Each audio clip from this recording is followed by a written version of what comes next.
Alright guys, here we are, 9:01 p.m. Figured the stereo out, got it set up. Click on home here. Alright. There we go, now we're focused. So, you're able to do multiple things on here. I already got the radio set up for these stations here. So you have 6 presets for the first section of FM1. FM2 is the same. Then you also have AM1, AM2. You can scan, you can search random stations. You have local channels, signal strength, all that good stuff here. Basic radio, reacts very quickly, no issue at all. We have a disc. My wife decided she wanted to try and watch Selena. I'll let you see what that's all about. And there it is, Selena. I'm not sure of that right now. Come on, Dad. Hey, Dad, you always said everything's a risk, right? They don't accept us with it. They never have. Hello, we're Mexican. There you go. Push the main screen. You have all these audio signal settings, subtitles off. You can angle it, roots. I mean, all this cool stuff. Jump to scene. Look at that. Just like a regular DVD player. Hit mode. There's a camera setting here. So turn to home. So I don't have my Bluetooth set up. My phone here is paired. I'm not able to use this streaming right now because I don't have a cord plugged into the stereo itself. But I did use it. It does work very well. Searches for multiple devices. I can connect my phone book. Recent, I mean, all this cool stuff. Navigation. It does talk to me. I can set my home address as my home, so no matter where I'm at.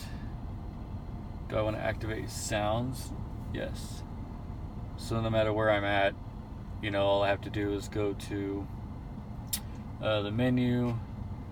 I can hit go to recent locations. I don't want to show my address, but I just hit the home button with my address here, and it will navigate just like that. And hit navigation again, it goes back to the main screen you were originally on. And yes, while you're using navigation, you can also use whatever music setting you're on to listen to music. Here we go to settings if you guys are interested.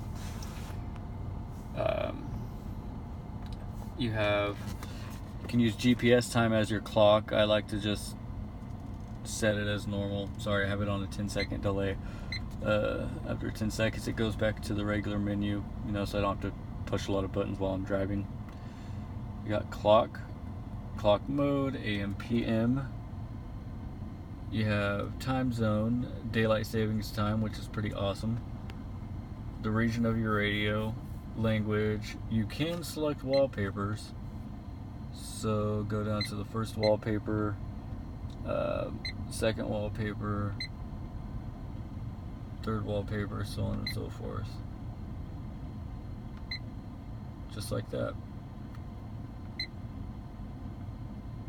I think it was the second one my wife liked it on. Don't want to mess all of her stuff up that she likes.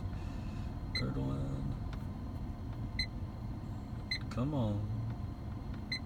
fifth one. There it is. Just to exit out of whatever main screen it's in, you can just hit a blank area. It'll take you out. You got standby. Black light is dark. You can have normal, bright, dark, nighttime. I just keep it on normal. It's pretty well at adjusting by itself. Standby time is off. Let me see here. Yeah, see, that's why it keeps returning to the main screen. I have it on return to source, meaning my main screen I was originally on after 10 seconds. You also have disk settings with a parental lock. Put a little passcode in there, which is pretty awesome. Audio, you got equalizer. This is how I have mine set up. It sounds good with the factory speakers I have until I replace those. But you do have rock, pop, live, dance, classic, and jazz. Loudness on, of course. Got subwoofers, like to hear them.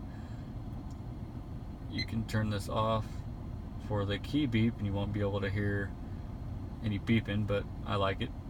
I got my subwoofer set at 120 hertz. When you go to balance and sub, come on. Sorry guys.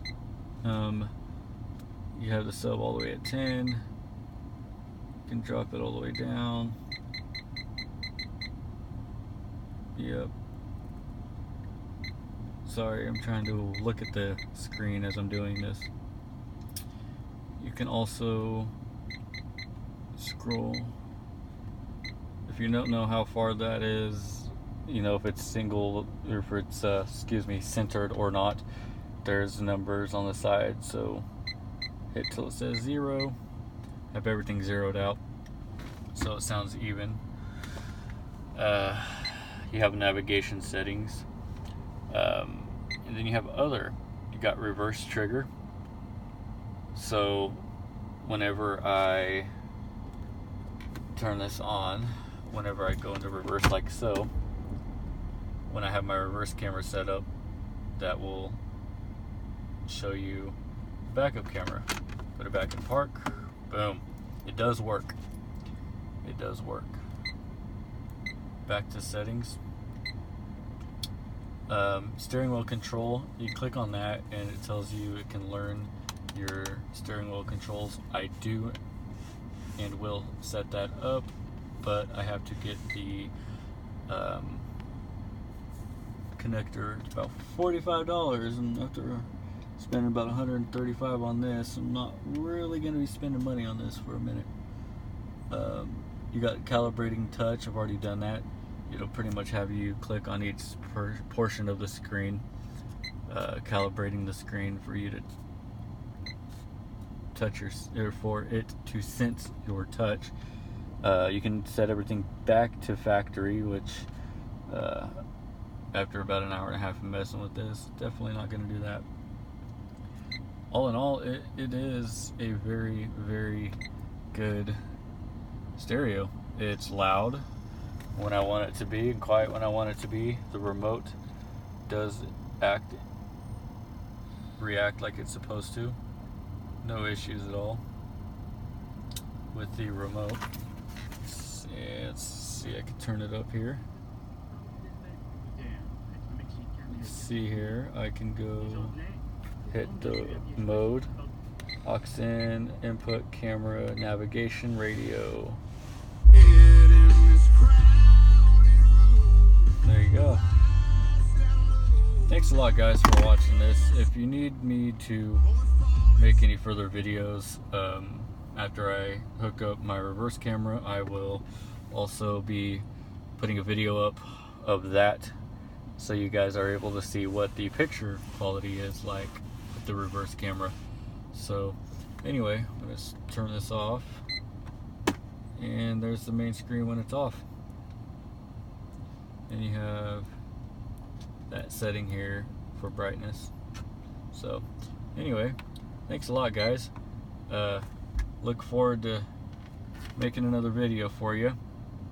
Have a good night.